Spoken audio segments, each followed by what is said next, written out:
안녕하세요, 진혁습니다. 에어3S가 출시가 됐습니다. 에어3S라는 이 모델명에서 알 수 있다시피 에어3에서 업그레이드가 된 모델인데 어떤 사양이 어떻게 바뀌었는지 많이들 궁금해 하실 거라고 생각이 됩니다. 가장 먼저 궁금해 하실 스펙부터 확인을 해보도록 하겠습니다.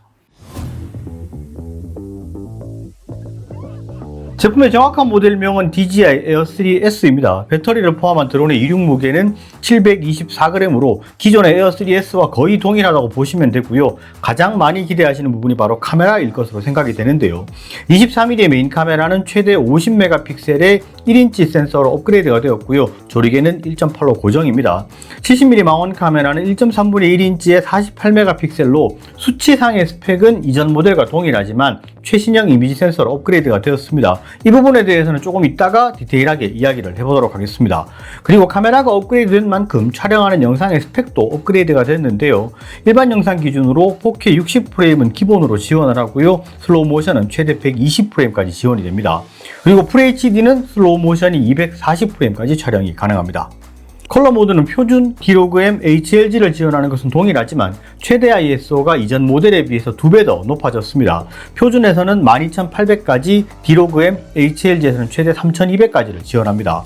그리고 장애물 감지에 대한 부분이 대폭 업그레이드가 되었는데요. 전방에 라이다 센서를 탑재하고 있고 장애물 감지를 위한 비전 센서도 최신 버전으로 업그레이드가 되면서 최소 밝기 1룩스 이상에서는 장애물 감지가 가능합니다. 그리고 새로운 RTH 기술이 적용이 되면서 GPS 신호가 잡히지 않는 상황에서도 이륙했던 자리로 찾아오는 리턴 투 홈 기능이 가능합니다. 내장 메모리도 이전에 비해서 업그레이드가 되었는데요. 42기가 내장 메모리를 가지고 있어서 메모리 카드 없이도 30분 정도 촬영이 가능합니다.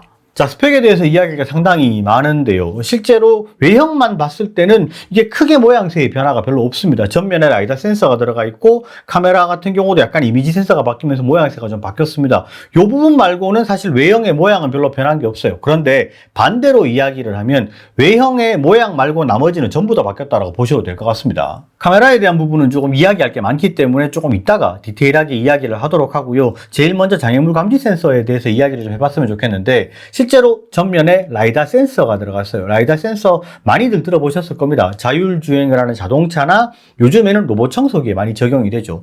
라이다 센서는 영상으로 사물을 인식하는 게 아니라 형태 정보를 가지고 사물을 인식을 합니다. 그렇기 때문에 장애물 감지에 대한 그 인식률이 굉장히 높다라고 보실 수 있고 이게 실제로 카메라 영상 그리고 비전 센서만 가지고 장애물 감지를 하던 게 라이다 센서가 들어가면서 전방 거리라든지 주위의 사물이라든지 이런 부분을 조금 더 잘 인식을 하니까 아무래도 충돌 방지나 이런 부분은 한층 업그레이드가 됐다 이렇게 보실 수가 있고 비전 센서 같은 경우에도 실제로 장애물 감지 센서 이렇게 옆에 요게 비전 센서인데 예전에도 비전 센서가 있었습니다. 그런데 이번에 비전 센서는 낮은 조도 1룩스 이상만 되면은 장애물을 감지할 수 있도록 이렇게 업그레이드가 됐어요. 이전 모델인 에어3 같은 경우에는 15룩스 이상이 되어야만 장애물을 인식할 수 있는 그런 수준이었는데 실제로 1룩스 정도가 어느 정도 수준이냐면 아예 깜깜한 밤에 달만 딱 떠 있는 그 정도 수준의 밝기가 1룩스예요. 그러니까 야간에도 굉장히 장애물 인식을 잘할 수 있다 이렇게 보시면 되고 기존에 있던 것들 같은 경우에는 약간 이렇게 좀 건물 밑에 그늘에 들어간다 아니면은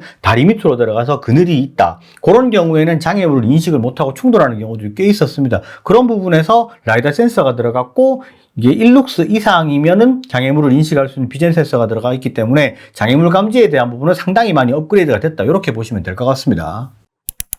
자, 다음은 에어3S에 적용된 차세대 RTH 기술에 대한 부분인데 예전에는 우리가 드론을 띄우게 되면 야외에 나가서 GPS가 잡힌 상태에서 이륙을 하고 홈포인트가 업데이트가 돼야지만 그 홈포인트를 기준으로 이게 리턴 투 홈이 실행이 됐었습니다. 그런데 이번에는 이게 GPS 정보가 잡히지 않더라도 리턴 투 홈이 가능하다 이렇게 말을 하는데 이게 정확히 말하면 GNSS 정보라고 되어 있는데 이게 이제 뭐 GPS랑 동일한 용어다라고 보시면 되기 때문에 일반적으로 그냥 GPS라고 부르도록 하겠습니다.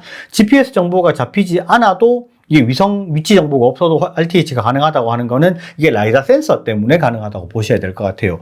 이게 라이다 센서가 이게 이륙했는 지점의 위치 정보를 기억을 하기 때문에 그걸 기반으로 돌아온다 이렇게 보시면 될 것 같고 그리고 이 라이다 센서가 있기 때문에 우리가 실내에서 GPS가 잡히지 않는 상태에서 이륙을 해도 예전에는 이게 GPS가 안 잡히면 옆으로 흐른다거나 이렇게 했었는데 이게 하방에 있는 센서가 바닥면을 인식을 해서 이제 떠 있는 그런 상황이었는데, 이게 라이다 센서가 있으면 아마도 실내에서 이륙을 하더라도 좀 흐르지 않고 잘 위치를 잡고 있겠다라는 생각이 들기는 하고요. 이게 지금 DB상으로 봤을 때는 실내에서 이륙을 하더라도 다시 잘 돌아온다라고 되어 있는 부분이 있기 때문에, 여기서 약간 걱정이 되는 부분은 뭐냐면, 혹여나 이게 초보자들이나 아니면 익숙하지 않으신 분들이 실내에서 이륙을 해서 아파트 같은 경우 뭐 창문으로 빠져나갔다가 다시 잘 돌아오지 않겠나라고 생각을 하시는 부분이 있을 수 있는데, 그거는 조금 이제 걱정이 되는 부분이다. 그렇게까지는 안 하시는 게 좋을 것 같다는 생각이 들고요. 일단은 차세대 RTH 기술은 GPS가 잡히지 않는 상황에서도 리턴 투홈이 잘 되고, 그런 부분은 훨씬 안전해졌다. 요거까지만 생각을 좀 해주시면 될 것 같고, 요거는 조금 더 테스트를 해보고 지켜봐야 될 부분은 있는 것 같습니다.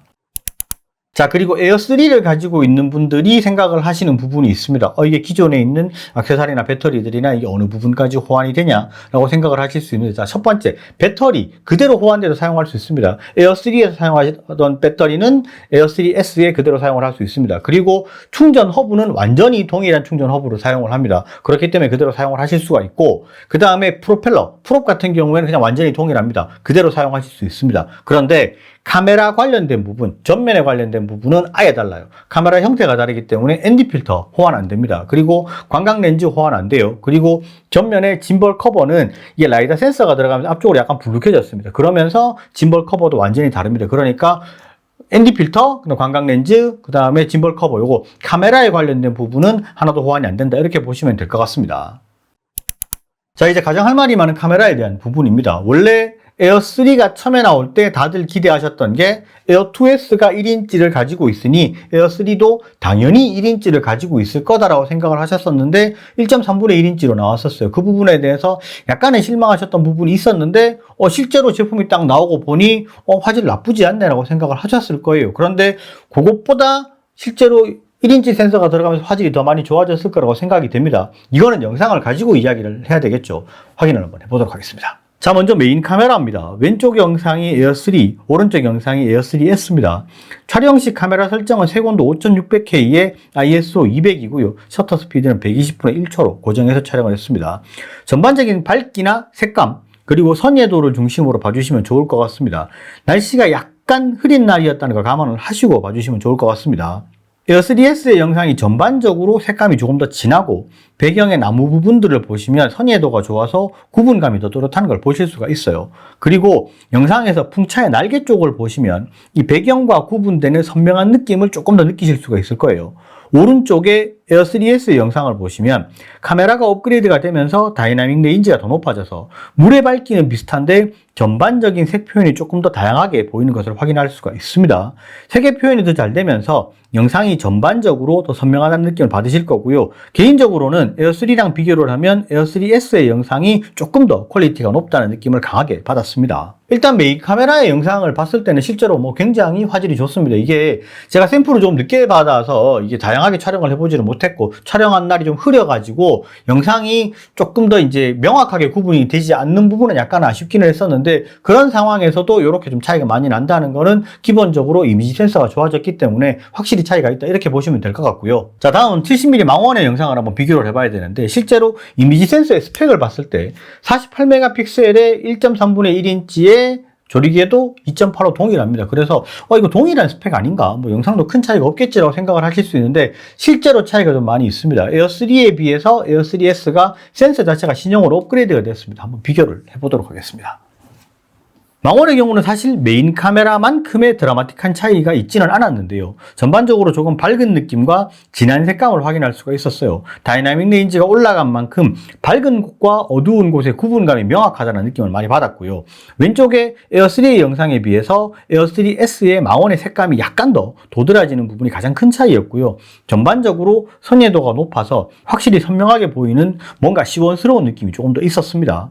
자, 다시 말씀드리지만 촬영한 이날의 날씨가 굉장히 흐렸어요. 그렇기 때문에 조금 구분감이 덜 할 수 있다는 거, 그거는 좀 감안하고 보시고요. 실제로 날씨가 맑은 날이면 조금 더 구분감이 있고 화질이나 이런 부분은 차이가 조금 더 날 수 있다, 이렇게 보시면 될 것 같습니다.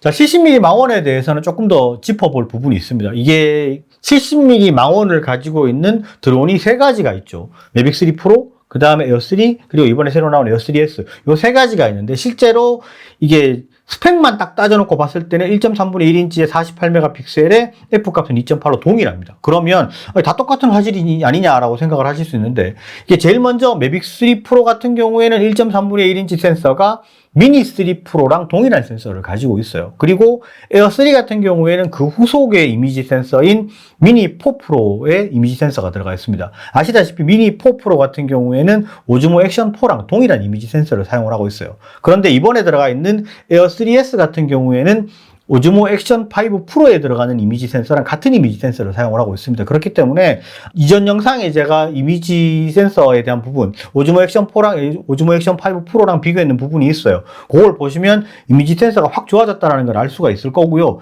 그리고 이번에 카메라 같은 경우에는 메인 카메라, 망원 카메라 둘 다 14스탑의 다이나믹 레인지를 가지고 있습니다. 그렇기 때문에 굉장히 좀 넓은 다이나믹 레인지를 가지고 있다고 보시면 될 것 같고, 이 정도 수준이면 상업용으로 사용을 하셔도 충분히 괜찮은 영상의 퀄리티를 뽑아낼 수 있다, 이렇게 보실 수 있을 것 같습니다. 자, 카메라에 대한 부분은 좀 디테일하게 이야기를 해야 되는 부분이 있는데, 실제로 지금 그것까지 하게 되면 영상이 너무 길어지는 부분도 있고, 제가 이 샘플을 좀 너무 늦게 받았습니다. 그래서 이 영상을 좀 많이 좀 다채롭게 준비를 하지 못했어요. 그 부분은 조금 양해를 해주시고, 실제로 제가 지금 매빅 3 프로랑 에어 3, 에어 3S 이 세 가지를 가지고 메인 카메라랑 망원 카메라에 대한 부분을 좀 준비를 하고 있습니다. 제가 준비를 하면서 영상을 보니까 이게 좀 재밌는 영상이 나오겠다라는 생각이 듭니다. 그 영상은 최대한 빨리 업로드를 할 거니까 그거는 조금만 기다려 주시면 좋을 것 같습니다.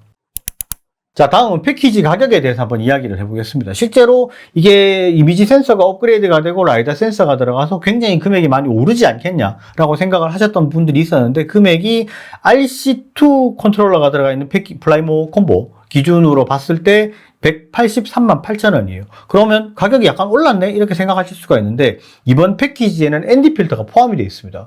기본적으로 ND 필터 같은 경우에는 보통 한 8만 원 정도 수준 하기 때문에 실제적으로는 가격은 내려간 거라고 보셔야 돼요. ND 필터가 포함이 되지 않은 가격으로 봤을 때는 170만 원대 정도 수준이 되기 때문에 실제적으로 패키지의 가격대는 내려가 버렸다, 이렇게 보시면 되고, 제가 항상 그 DJI 제품들을 보면서 가격이 한국이 좀 착하게 나오는 부분은 판매자의 입장으로서는 상당히 고마운 부분이다라고 생각이 되고, 한국 같은 경우에는 아무래도 약간 좀 이렇게 공격적인 시장이기 때문에 조금 가격 설정을 잘해주는 거는 조금은 좀 좋다, 이렇게 보고, 아무래도 플라이모 콤보 중에서 RC2 컨트롤러가 들어있는 패키지가 가장 많이 나가지 않겠나라고 생각이 되고요. 많은 분들이 궁금해하시고 많이 물어보셨던 게, 에어 3를 사용을 하고 있는데 에어 3S로 가는 게 맞을까요? 기변이 맞을까요?를 물어보시는 분이 상당히 좀 많기는 한데, 분명히 카메라에 대한 부분은 변한 게 많이 있습니다. 그런데 지금 에어 3를 다시 정리를 하고 다시 구매를 하시는 거는 좀 현실적으로 금액대가 너무 좀 그렇지 않나라고 생각이 되고, 이게 그냥 만약에 진짜 그냥 기변이 아니고 기계를 하나 추가할 거다 그러면은 가장 기본 패키지 136만 7천 원짜리를 구매하시는 게 어떻게 보면 가장 현명한 선택일 수 있다, 이렇게 볼 수도 있을 것 같습니다. 자, 에어 3S에 대해서 쭉 한번 살펴봤는데, 실제로 제가 지금 영상 부분은 다채롭게 준비를 하지를 못했어요. 샘플을 좀 많이 늦게 받은 부분이 있기 때문에 그 부분은 제가 최대한 빨리 영상을 추가를 하도록 하고요. 하드웨어적으로 사실 업그레이드가 된 부분이 굉장히 많기 때문에 그 부분만 보시더라도 사실 충분히 구매할 가치는 있지 않나라고 생각이 되고요. 이 제품 구매 링크는 영상 하단에 있으니까 거기서 구매를 하시면 되고요. 여러 가지 문의는 카톡으로 주시면 제가 바로바로 답변을 드릴 수 있도록 하겠습니다. 오늘 영상은 여기까지 하고요. 영상이 좋으셨으면 좋아요, 구독 꼭 부탁드리겠습니다. 감사합니다. 지냈었습니다.